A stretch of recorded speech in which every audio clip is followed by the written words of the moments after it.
Hello, everyone. Welcome to another edition of After the Whistle. I'm your host, Jeffrey Bozzi, for today, alongside my co-host, Jimmy Cody. Jimmy, how is everything going today? Everything's going well. Another great weekend of football is coming up. Obviously, we have the AFC NFC championship. I can't wait. And then we also have Loyola basketball. They play a game this weekend too. We're going to hear more about that from the other guy in this video, Nick Giuliano, my roommate also as well. He's a special guest joining us. Nick, how are you doing today? Doing good, guys. Thanks for having me. Really looking forward to it. All right. Sounds good. Sounds good. So, all right, let's just talk about the elephant in the room, right? So the NFC AFC championships going on, and we could start first with I think the AFC because I think everybody has an opinion about this game and it's going one way. I think we all agree we want the Bengals to win, right? Like we're all sick of like the Chiefs. Yeah, Yeah, definitely. Not just the Chiefs, but the family members of certain Chiefs players, I think. Yeah, no, there's no doubt about that. That the Chiefs has kind of become like the most hated team, and I think a lot of people too were like rooting for Buffalo last week. That's like another part to it too. And plus two, I mean, Buffalo has never been even good in our lifetime until recently. So, I mean, everybody got their hearts stolen watching Bills Mafia fall again. yeah. It was definitely hard to watch, especially how they lost in OT. I mean, they had so many chances to win, and I don't even blame the Bills. It's just the Chiefs were just better. I mean, it was just a shootout all across the board. But yeah, this is gonna be an interesting game between the Bengals and the Chiefs. They played back in week 17, and the Bengals actually won. That was kind of a weird game. Kansas City actually lost that game and ended up losing the one seed. That was kind of the game that kind of gave the Titans the one seed. Obviously, the Titans are out now, so they don't matter anymore. But yeah, I mean, the Bengals, if they're coming into Kansas City, obviously it's going to be very tough to win with that crowd noise and everything that they have going on out there. But I think the fact that they know that they have beaten them, they've proven that they have done it. I think that gives you confidence if you're a Bengals fan and if you're a Bengals player. And Joe Burrow, I mean, if there's one guy you could put your faith in, besides like some of these other top tier quarterbacks like Josh Allen, Patrick Mahomes, Aaron Rodgers, I mean, Joe Burrow right now, he's looked pretty good. And yeah, I definitely think the Bengals have a shot to win this game. Yeah, no, I completely agree with you. I think that honestly, the Chiefs are kind of being, I don't want to say over favorited because I do understand why they're like the favorite in this situation. And, it's a pretty big number. I think it's 7, right? Like it's a touchdown. And, that's kind of a lot, I feel like, for like a playoff game. And honestly, too, like you just said it, they beat them. And, one of the reasons why they beat them the last time they played was because the Bengals almost played in this way where I can only compare it to one other team, and it's the Chargers, because they went for the win every single time. Like they went for it on 4th and goal. They went for it on 4th down a lot. That was why they won that game, was because they were really aggressive and it paid off. So that's like the flip side of the reason that Brandon Staley, the Chargers coach, does a lot of those aggressive things, because I've seen it work for a team like the Bengals. And honestly, if they're gonna win again, they're gonna have to play the same way, because I don't know how long their defense is gonna be able to hold against, the Chiefs offense. I mean, 13 seconds for the number one defense in the NFL couldn't even be long enough. You know what I mean? The Chiefs are sometimes they're virtually unstoppable. Like they literally cannot be stopped. It is such a difficult offense, I think, to defend. But one thing I will say is the Bengals offense is for real. I think we all agree that. I mean, even because Joe Burrow was under pressure the entire game last time against the Titans, and he still found a way to overcome 9 sacks and still win the game. And I think that's incredible. Nick, what do you think about the whole Burrow versus Mahomes game? Yeah, I was gonna say overcoming 9 sacks like that and still getting the win. I mean, he's got the weapons in Jamar Chase, definitely. But like you said, they need to take advantage when they have the ball. They can't really afford to punt if they're in that situation. But we've also seen Andy Reid be aggressive on 4th down, and that's what keeps the Chiefs offense on the field. You remember last year, Chad Henne, 4th and 1 or 4th and 2, whatever it was, and he was able to get it. And I think Pat Mahomes is a better quarterback than him. So They're going to go for it a lot. I wouldn't be surprised if it's another shootout, and it's just who can score more points in the time. No, that's a great point. I completely forgot about that, actually, about them going for it on 4th and 1 with Chad Henne. And it's true. The Chiefs are just as aggressive. And it's definitely going to be an offensive game. I think we both agree that. I mean, these defenses have played decent, but I don't think anybody's expecting them to be like, shutting out any offense anytime soon. I mean, I could be wrong, but, I just don't see that happening with these two teams. Yeah, I agree. I think the key matchup, and Nick brought it up about how Burrow was sacked 9 times. I mean, I don't think that's going to cut it again. I don't think you can win again like that, especially when you're playing Kansas City. I mean, you need to give Burrow as much time as possible to throw in the pocket. And yeah, their offensive line, obviously, it's been getting a lot of heat, especially last season, even when they weren't even a good team. That's why Burrow was got hurt. I mean, you can blame the offensive line, but like they still really haven't shored up the O line. And so I think, I don't know, giving Burrow enough time to make some throws, because he can make throws. I mean, there's no doubt about that. I think that's a key matchup. But I do agree. They do have to be aggressive. I mean, I do think they're gonna have to put up probably somewhere in the high 20s to have a chance. Might be the 30s. I honestly, I could see both those teams putting up 40. Honestly, like I think it's gonna be a really, really high scoring game. Like really, really high scoring game. I just don't see either defense making the plays. Like I'm gonna be honest, I don't trust the corners on each team at all. Like I could be wrong. I mean, if somebody else thinks that maybe those DBs are really good, I don't. I mean, obviously Tyrann Mathieu is like a pretty good player, but he's a safety. I mean, we just saw what happened last week to both these teams. They gave up plenty of big plays. Yeah, I was going to say we talk about them scoring all these points, but the Chiefs also let up 36 points last week. Like that really can't cut it week after week unless you're putting up 42. So it'll be interesting. And you said high-powered offenses, like they can make a big play. They don't need a really long drive, 13 seconds, 2 plays to set up a field goal. Like it's kind of too easy for them. So I don't know. Yeah, no, I completely agree. Now let's kind of like, actually, really quick, I want to hear who wins according to each of you guys. Nick, I'll let you go first. I think Chiefs still win. Yeah, I'm on the Chiefs as well.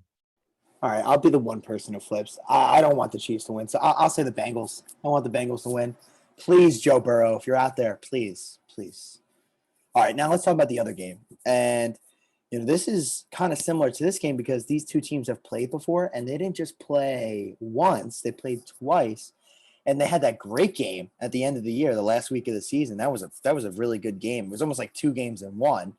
And those teams are the Los Angeles Rams and the San Francisco 49ers, obviously 2 teams from the NFC West.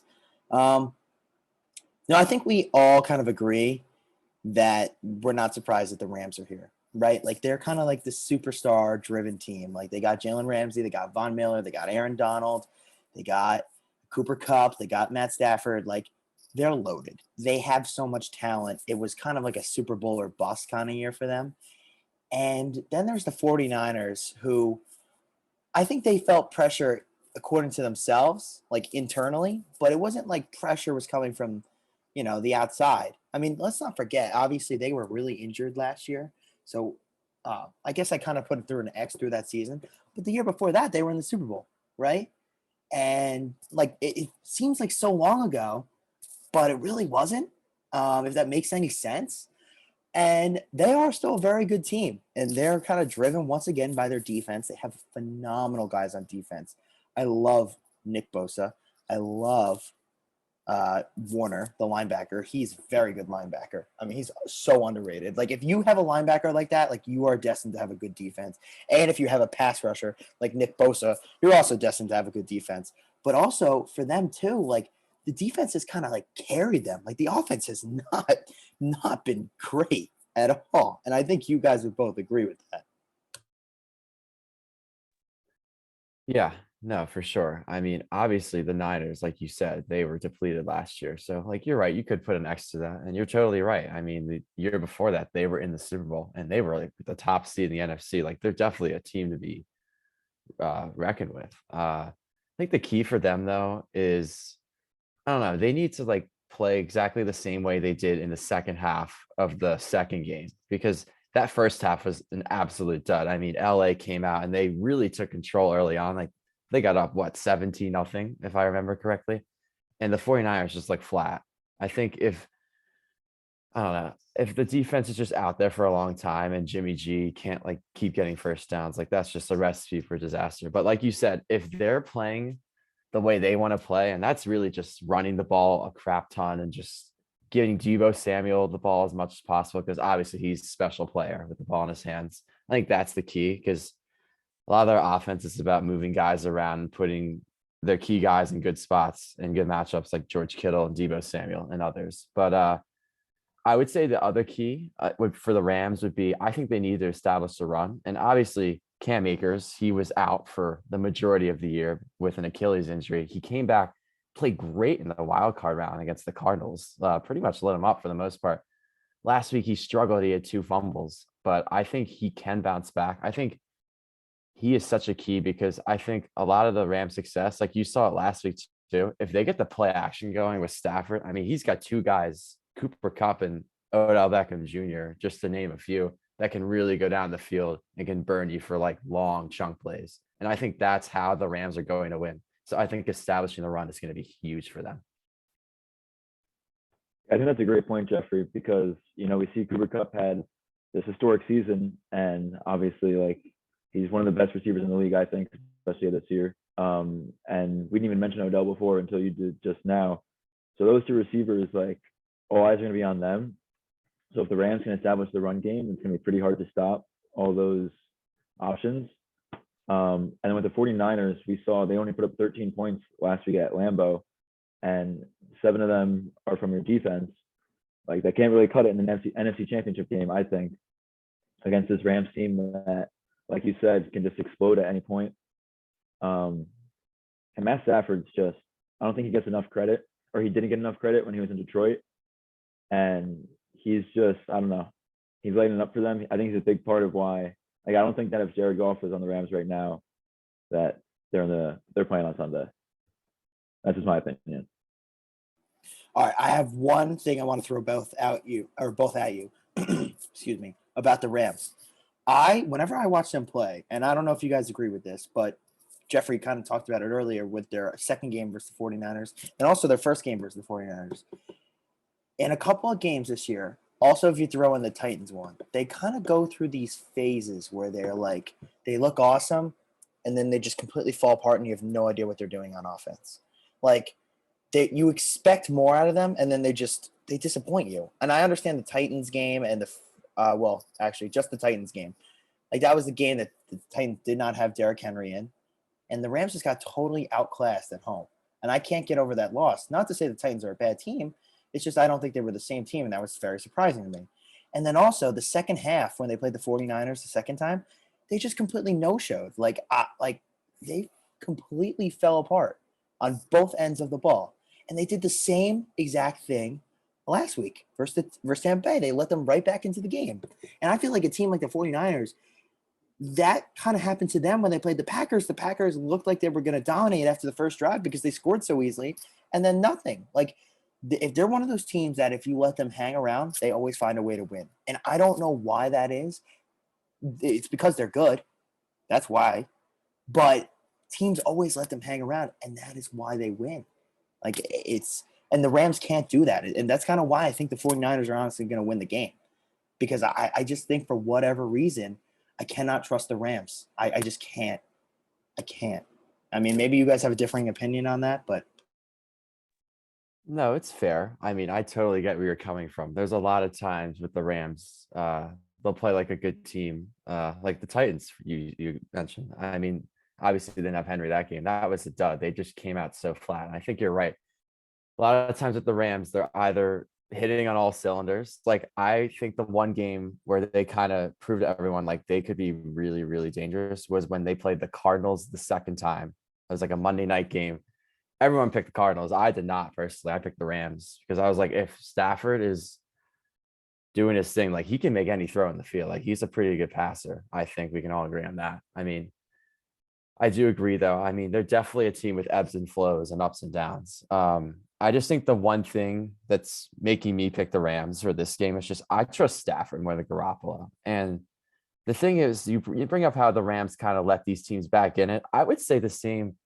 I don't think it happens as much with the 49ers. I don't think it happens like at all. But I would mention the wild card game. They kind of let Dallas back in the game. They were like in control the whole way, and they couldn't really close it out. I mean, they honestly got kind of lucky in the end. Uh, that like 1/4 down or whatever kind of went in their favor, and then like obviously Dallas screwed it up by running and ran the clock out. But no, I would say I just think Stafford is the type of guy. Like obviously, this is his first time going through a deep playoff run. I just think he's the guy I trust more in like the big moments. Yeah, I think you're right. I think I trust Stafford more. I'm also taking the Rams this weekend. But another thing that I was thinking was they've already played twice. We've talked about that. And the 49ers have won both games. And it's really hard to beat a team 3 times in a season. And so I just don't think that the 49ers can get it done. And like Jeffrey said, I just trust Stafford more than Garoppolo. If it comes down to the quarterbacks, which a lot of times it does, I'd rather have him. And I still think that the offensive weapons for the Rams, I know we talked about Deebo Samuel for the 49ers. I'm not taking anything away from him, but I still would take Cooper Kupp and Odell over him in a playoff game like this. Yeah, but here's my thing, and I got to understand. If it's an offensive game, the 49ers are definitely screwed. Like, there's no doubt about that. Like, they can't put up points with, like these mega offenses. They can't. Like, that's not their game style. If it's close, if it's like low scoring, like maybe in the mid 20s, they have a chance. One thing they have to do, and Jeffrey said it, they have to run the ball. They have to successfully run the ball. But number two, Jimmy G has to play like a clean game. Like, he cannot have like missed passes. He cannot have turnovers, which we've seen be a problem for him. Another thing, too, with the 49ers, they drop a lot of passes. They drop passes. Like, George Kittle was dropping passes last week. He's got to be better. Just all around, they need to be better on offense. But, I like their offense. Like, I think that they know what they do well, which is running the ball, and they kind of stick to it. And I know this is a weird comparison, but who they kind of remind me of, and this is like I don't laugh at this comparison, but they remind me of like the Broncos when they had Peyton Manning, only because the offense isn't that great and they're so focused on running the ball, but the defense is carrying them. Like, think about the defensive touchdown they had with the Packers. They don't get that, they never win. It's the same thing could be said for, the Broncos. Like, they had quite a few defensive touchdowns on that run. Like, defense can win you games. It's just extremely hard, and they found a way to win too. No, I totally agree with you. Obviously, the defense is their rock. It's kind of the thing that's carrying through this late season run to the playoffs and now this late run through the playoffs. I totally agree with you, Jimmy, when you say that they know what they're good at and they kind of stick to it. And one example of that I think is maybe it's just me when I watch the Niners play. They don't really throw the ball like outside the numbers a lot. I feel like a lot of their passes are like down the middle to Kittle or Well, it's a Samuel West or Coast Ayuk. offense, so yeah, they run a lot of crossing routes and stuff. Yeah, and I think obviously they're going to try to stick to that because obviously on the other side, Jalen Ramsey is one of the corners, and we know how good he is. So if I'm the Niners, I obviously would probably like to stay away from him for as much as possible. But I would say I am picking the Rams to win. But I will say though, I think a ton of pressures on the Rams. Obviously, they're the team that got all these pieces together in the offseason. They trade all those picks and Goff for Stafford. They think he's the guy that can really get it done. They trade for or they didn't trade for him. They sign OBJ. They have all these stars like Cooper Kupp, Aaron Donald, OBJ, even. Like, they have so many guys across the board that are really good at their craft. But I think all the pressures on the Rams. Like, the Niners are just here. They're kind of here to just spoil the party. And obviously losing 6 in a row to the Niners. I think that's what the Rams are right now. They haven't beaten them like the last 6 times. So I think that definitely could get into McVay's head, but we'll see. It's going to be a great game. Yeah, I think it's definitely going to be a great game. I think it might come down to like a game-winning field goal again. But Jimmy, you mentioned comparing your Broncos to the 49ers, talking about how the defense kind of carried them.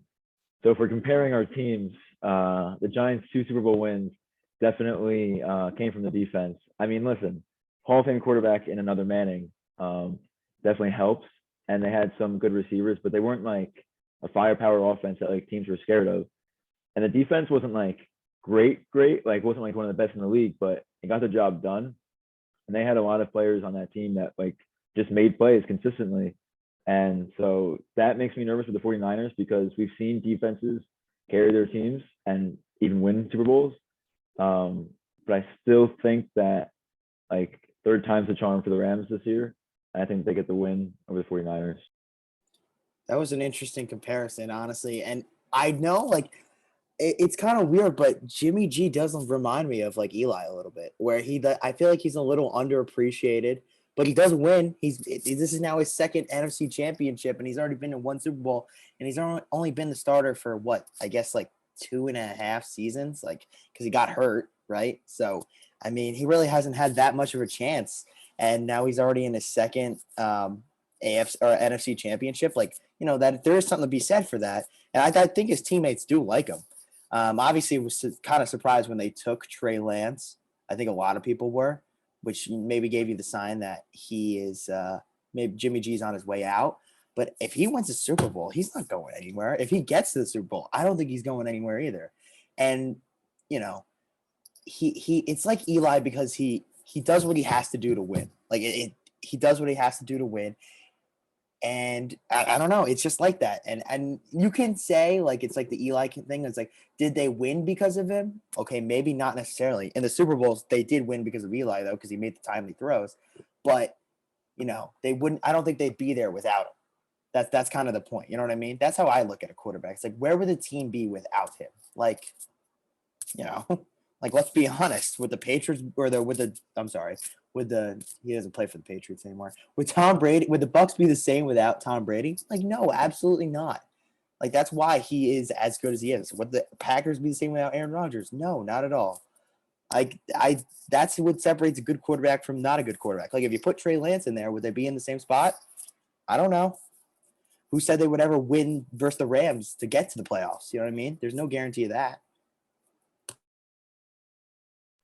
You mentioning Trey Lance, this might sound like a stupid question, but I want to get your opinion on it. Do you think that, like, with the way we saw the Packers draft Love and it kind of fired up Aaron Rodgers for an MVP season last year, do you think that that was kind of what the 49ers did this year?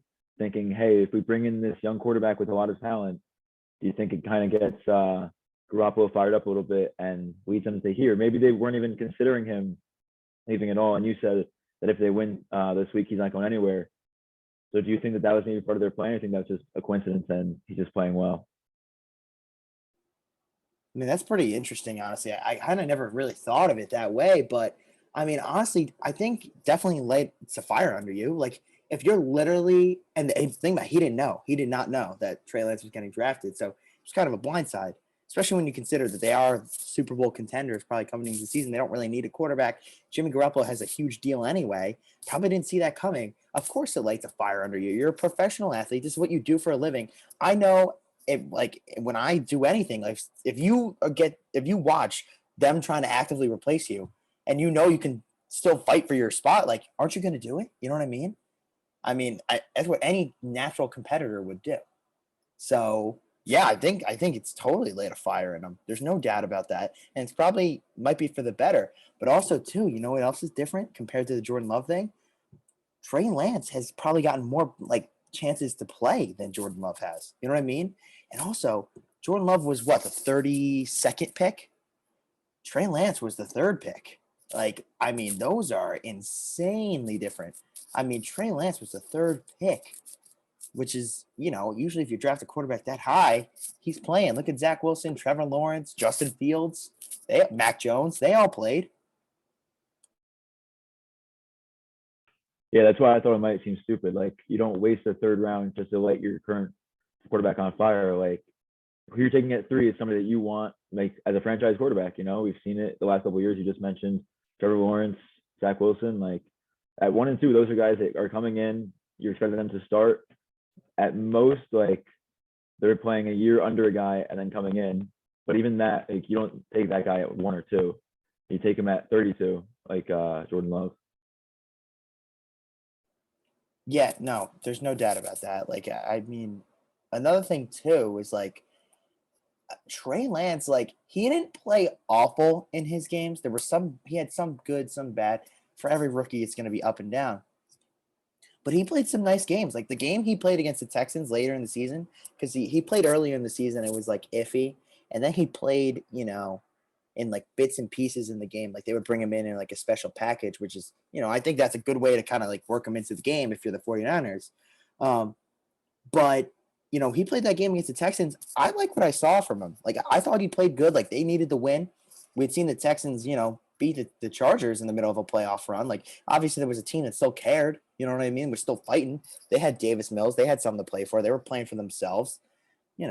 Like they were trying to win. And I thought Trey Lance played good. Yeah, I think the question here is obviously if the Niners do decide to move on from Garoppolo, like obviously Garoppolo doesn't have a big market, but do you think Lance is like the type of guy that could put them over the top? Because Garoppolo, I mean, he's like as mediocre as he is, he always finds a way to win games. And obviously, like we've mentioned multiple times already, he's gotten to the Super Bowl once. He has another chance on Sunday to get there again. I just don't know. It's interesting. You know what it reminds me of? The Alex Smith and Patrick Mahomes thing. Except we did not know really what Patrick Mahomes was going to be until he just, showed up the next year and was throwing left-handed passes against the Broncos. But it's okay. It's not really a big deal. But yeah, he sat behind Alex Smith for a year. Now you look at that, you're like, wow, how did this guy ever sit behind Alex Smith? Not that Alex Smith was that bad. Like he was a decent quarterback. He had been to, big time games. He unfortunately never really could win any, but, still a decent quarterback to have. Maybe that's the same thing. I would just say that Garoppolo wins a little more. But I mean, there's no doubt that Trey Lance could totally be better than Garoppolo and put them over the top. I mean, that's probably what their thinking was.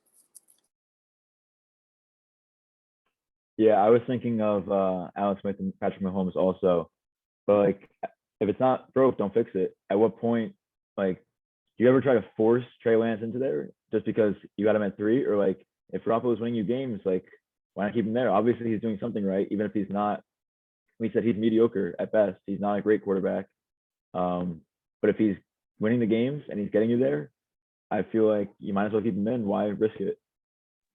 Yeah, and I think another example, before just real quick, Jimmy, was when Alex Smith was on the 49ers and they switched to Kaepernick, and you saw what that happened there. Kaepernick got him the Super Bowl. They didn't win it, but he got him there.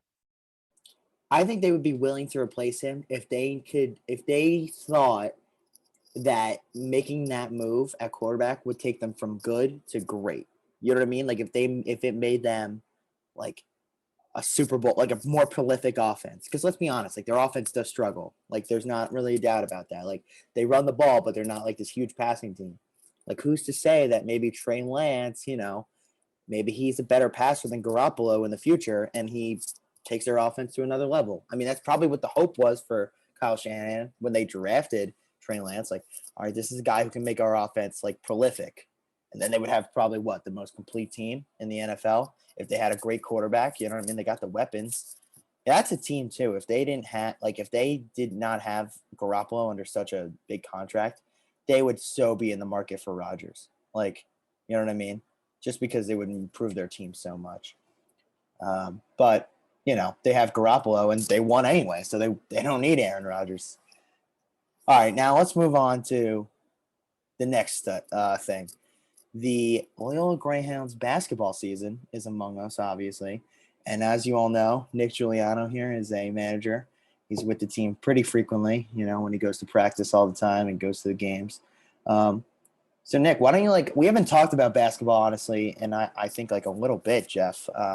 Probably since the new year started, I don't think we've talked about basketball. We've only done like 2 shows. So, I don't know. Why don't you kind of tell us how conference play has gone so far? I know we have a winning record, but obviously you know more than any of us do. So just take it away.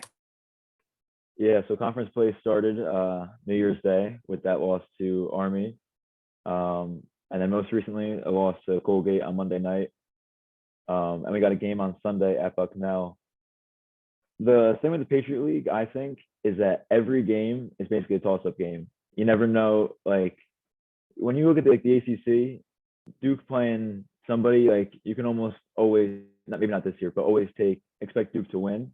With Patriot League games, I feel like it's 50-50 almost all the time, and so that's what makes it really interesting. And we were talking about the Colgate loss this week, Jimmy. Um, there were just some miscues and some other things that we think led to it. So I don't know. I think that this team, might be one of the best ones that we've had since we've been here. And I know like losing Santi, that's huge. I mean, you're an NBA player on your team last year, but the team, there's a lot of depth, and I don't know. I think we can have a shot at making a run this year, personally. Well, I mean, that's good to hear. That makes me hopeful. Obviously, I mean, yeah, we have a winning record. We've definitely been in some games that um, that I think we had the potential to win. We couldn't quite get there. The Colgate one is one. The St. Bonaventure one is another one. Those would obviously be great losses to have. But let's face it, like when it really matters is the conference tournament. But what's important now is we have to make sure that, because isn't there a bye involved? So obviously we want the bye in a home game. So because we don't want to have to travel, because especially to Colgate, like that's a very far place to travel. Especially from here. So, I mean, if we can get the home games, then we need to do that. And obviously that comes in the regular season. So like so far, let me ask you, Nick, what would you say has been the thing that you've seen the team improve on the most, like from last year to this year? I think that's tough to say because I wasn't really with the team so much last year, so it's hard to see what they've improved on. But I think this year you just see guys that want to win, putting in the extra time. Obviously, they might have been doing that last year also. I can't tell you. But I think they've just improved over this year with learning the offense, getting new options going in. Yeah, I just think that, I mean, it's tough. Last year, I mentioned before, losing Santi, improving off of that. But we've got a lot out of that 5 starters from last year. 4 of them came back and a big freshman class. So they've got a lot to improve on. They've got a lot of potential for this year. And I think the depth is a huge thing. I know I mentioned that before, but I think it's just something that not a lot of teams in the Patriot League have. So when it comes down to the end of the season, and we've seen injuries take place, we've seen with COVID, who's not playing, having a deep bench can be the difference maker in a tournament, I think.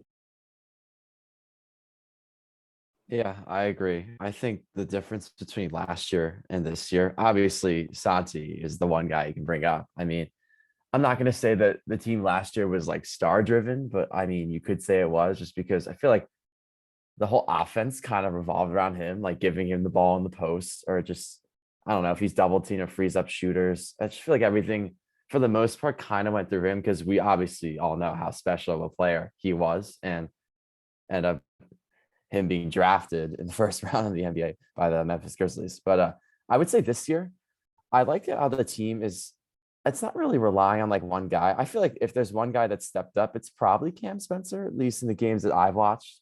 But I feel like they're just relying on everyone to like chip in and like do their part. I feel like it's not like they come into a game every night and be like, oh, this guy is the guy we're going to look for to score. I feel like whoever's just like hot at that moment is kind of like the guy who gets going. And whether it's Spencer, or Jalen Andrews, or Kenny Jones, or whoever else, I mean, I feel like everyone kind of just fits their role and like plays their part.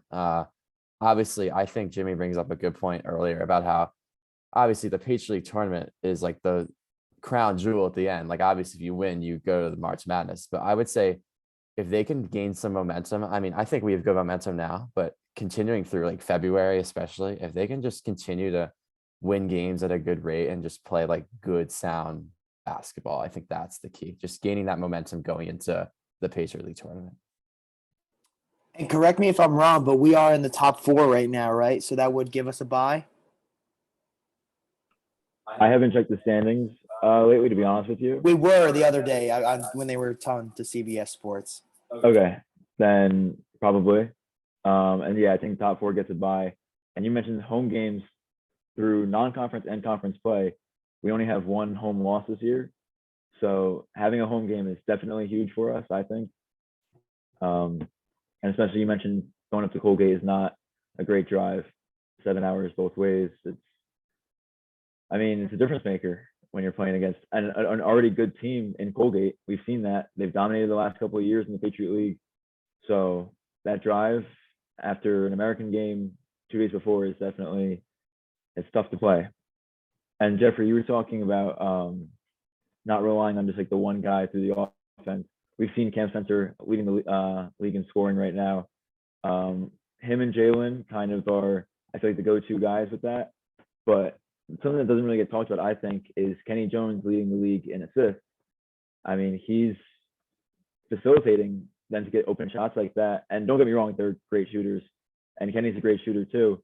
But when you have a senior point guard like that, that's able to get guys open shots, and with the big men especially, like feeding them down there, that helps a lot. Yeah, no, that definitely goes along with Jeffrey's point that everybody's stepping up. I had no idea he was leading the league in assists, so that's obviously a great stat. And also, too, his experience has a lot to do with that. So, Nick, tell us about the game this week. So we're playing Bucknell on Saturday? Bucknell on Sunday, yep. Okay, and that's away? That's away, yeah. It's at Bucknell. A team that we've already beaten, but we've seen that doesn't mean anything. We went up to Boston, beat them, and then lost pretty handedly back at home. And Bucknell is definitely a tough place to play, especially with the way their gym is. It's kind of like an arena style. And it's a weekend, so they'll probably have a lot of students able to get out there, maybe a lot of fans. But beating them before, so that I think coming into the game, you have the confidence that you know what you can do. You've done it before, so it's just being able to execute that on Sunday. Yeah, no, definitely. I was just going to add, obviously, the Bucknell game is huge. You definitely want to take care of business because coming in, I know Bucknell does not have a great record, but like you said, Nick, earlier, every game is pretty much a toss-up. So you obviously want to go up there and try to get the win. But I was just looking ahead. I know that the games after that, we play Army and Navy at home. I think those are really key games too, because those are teams that are kind of more in contention, I guess, than you could say like a Bucknell. So I think those games will be huge because those are teams probably down the road that Loyola will probably have to beat. So I think those games will be definitely huge coming down the end of next week. Yeah, with the Army game, the New Year's Day one, that was, when you look at it, like there's just a lot that kind of went wrong. We didn't have Jalen because of COVID. So not having your star player who started in the last 4 years, definitely tough. And to still on the road come back from down 18 to force overtime, I think that's pretty impressive. So to have everybody healthy for that game, hopefully, knock on wood, it's still a little bit away. And this Bucknell game is definitely huge, I think, because we've lost 2 out of the last 3. Like we were hot for a while, 5 in a row, but dropping 2 out of the last 3, kind of got to get back a couple games here, get back into a rhythm. And Bucknell is definitely a team that can start another winning streak for us. So hopefully they get the job done.